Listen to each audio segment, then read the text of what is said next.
Hello friends, welcome back to my channel. আবার চলে এসেছি একটা নতুন ব্লগ নিয়ে। এখানে আমরা তোমাদের সাথে শেয়ার করব আমাদের সিমলা ডালহাউসে ঘুরতে যাওয়ার অভিজ্ঞতা। বিকাল 5:30 নাগাদ বেরিয়ে পড়ে আমাদের ট্রেন ছিল হাওড়া থেকে হাওড়া অমৃতসর মেল।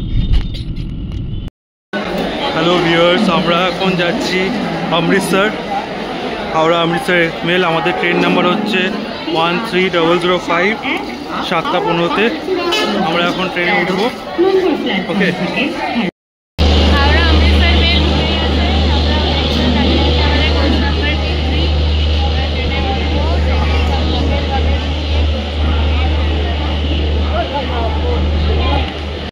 ট্রেনে উঠে সমস্ত লাগেজ ঠিকভাবে গুছিয়ে রেখে আমাদের সিট নিয়ে, যেটা আমরা রিজার্ভ করেছিলাম, সেটাতে বসে পড়লাম। আর তারপর বউয়ের সাথে কিছুক্ষণ সময় কাটাতে কাটাতে চলে গেলাম। যেহেতু আমাদের সন্ধ্যের ট্রেন ছিল, তো কিছুক্ষণের মধ্যেই ট্রেন থেকেই খাবার দেওয়ার কথা ছিল।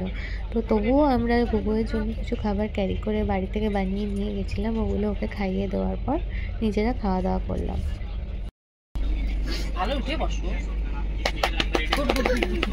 अच्छा मैम, चिकन आपको मिल जाएगा, थोड़ा सा लेट देना पड़ेगा, ठीक है ना। तो रेडी है, वेज को तो आपको 2 थाली दे दूँ। ট্রেনের মধ্যে ভেজ থালি নন ভেজ থালি দুটো অপশন ছিল, আমরা দুটোই নিয়েছিলাম। কিন্তু এখানে ভেজ থালিটা ছিল চিকেন থালির থেকে অনেকটাই ভালো, তো টেস্টেও খুব একটা খারাপ ছিল না খাবারে। তারপরে একটুখানি রেস্ট নিয়ে আমরা যে যার মতন বিছানা করে ট্রেনের মধ্যে শুয়ে পড়লাম। ট্রেনে অমৃতসরের জার্নি ছিল প্রায় 1.5 দিনই।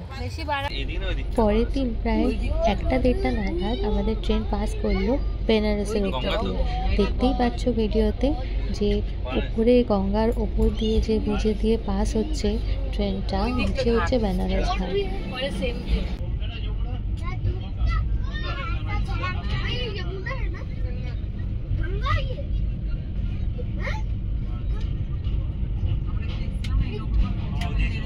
এখান দিয়েই তো ঘুরেছিলাম না,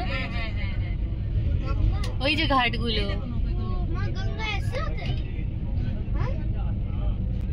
এখান থেকে নৌকা করে বেনারসের যতগুলো ঘাট আছে লাইন বাই লাইন নৌকাগুলো সেখানে আমাদেরকে ঘোরায়। আমরা গত বছরই ঘুরে এসেছিলাম, তাই দেখে অত্যন্ত ভালো লাগছিল যে আগের বছরই আমরা ঠিক এইখান দিয়েই নৌকা বিহার করেছিলাম সমস্ত ঘাট দর্শন করতে করতে।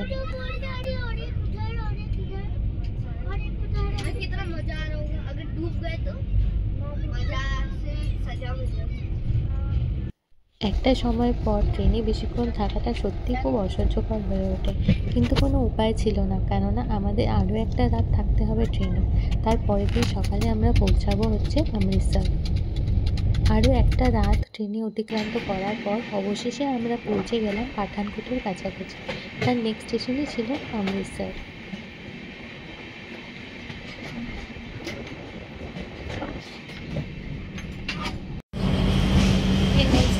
পরে আমরা পৌঁছে যাব অমৃতসরে। অমৃতসরে আমরা বুক করেছি গাড়ি, ওখান থেকে আমাদেরকে এসে নিয়ে যাবে। আমরা অমৃতসর পৌঁছে গেছি, লিড করে নিয়ে যাচ্ছি গাড়ি সমস্ত লাগেজগুলো। আমাদের গাড়ি এসে ওয়েট করছে গোলবাগ জায়গায় 1 নম্বর প্ল্যাটফর্ম থেকে বেরিয়ে আমাদের যেতে হবে। আমরা গাড়িতে উঠে গেছি, এখন ধর্মশালাতে যাচ্ছি। এখান থেকে ধর্মশালা 5 ঘন্টা লাগবে। ধর্মশালায় যাওয়ার উদ্দেশ্যে যখন আমরা গাড়িতে উঠি তখন বাজে প্রায় 4টে। সন্ধ্যা হয়ে যাবেই একটু পরেই। হয়তো পাহাড়ের দৃশ্য সেদিনকে আর রাত্রেবেলা আমাদের চোখে পড়বে না, পরের দিন সকালে আমরা সেটা দেখতে পাবো।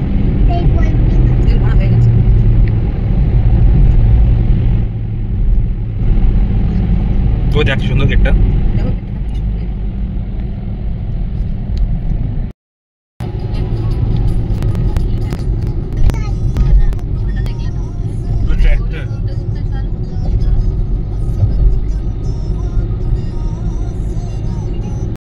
রাস্তার মাঝখানে গাড়ি থামিয়ে আমরা কিছু খাওয়ার জন্য একটা ধাবাতে ঢুকলাম। আমরা এই ধাবাটাতে এসেছি যাওয়ার পথে খাবো বলে। এটা কি দাম ধাবাটা?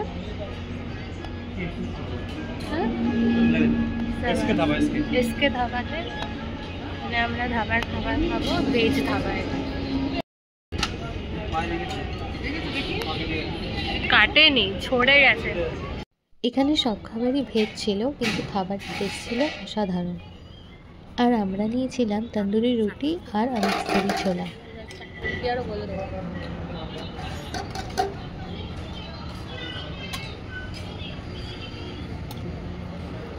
খাওয়া দাওয়া শেষে আমরা আবার স্টার্ট করে দিলাম আমাদের গন্তব্যের উদ্দেশ্যে, ধর্মশালা।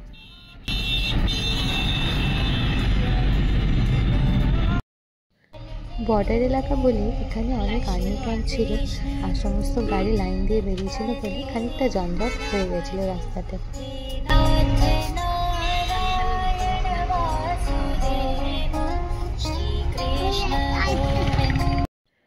সন্ধ্যা নেমে আসার পর আমরা পাহাড়ে উঠলাম। তখন আর চারপাশে দৃশ্য কিছু উপভোগ করা যাচ্ছিল না, খালি দেখা যাচ্ছিল রাস্তাটা, যার ঝিকিমিকি আলো দেখে বোঝা যাচ্ছিল যে আমাদের গাড়িটা ধীরে ধীরে পাহাড়ের আরও উঁচুতে উঠছে। আর পাহাড়ে ওঠার সাথে সাথে মনে হচ্ছিল যেন চাঁদটা অনেক কাছে চলে এসছে আমাদের। 4 ঘন্টা জার্নির পর আমরা পৌঁছে গেলাম ধর্মশালা সিটির কাছে। আর আমাদের এখানে স্টে ছিল গেস্ট হাউস কেলউডে। হ্যালো ভিউয়ার্স, আমরা হোটেলে পৌঁছে গেছি। আমাদের হোটেলের নাম হচ্ছে কেলউড গেস্ট হাউস। আমরা এখন এই ঢুকবো।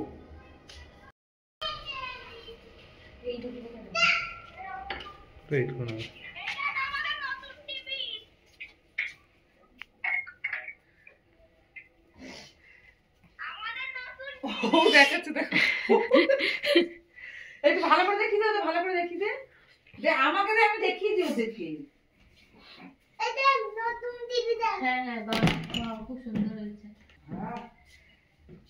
ভিডিও দিয়েছি। ঠিক আছে, ওইদিকে তুমি দেখো। গেস্ট হাউসের ভেতর ঢুকেই অনুভব করলাম একটু ঠান্ডা লাগতে শুরু করেছে।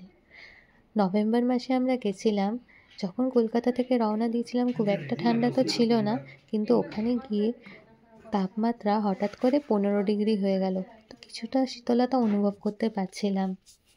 হোটেলে পৌঁছাতে পৌঁছাতেই প্রায় 8:30 বেজে গেছিলো রাত্রি।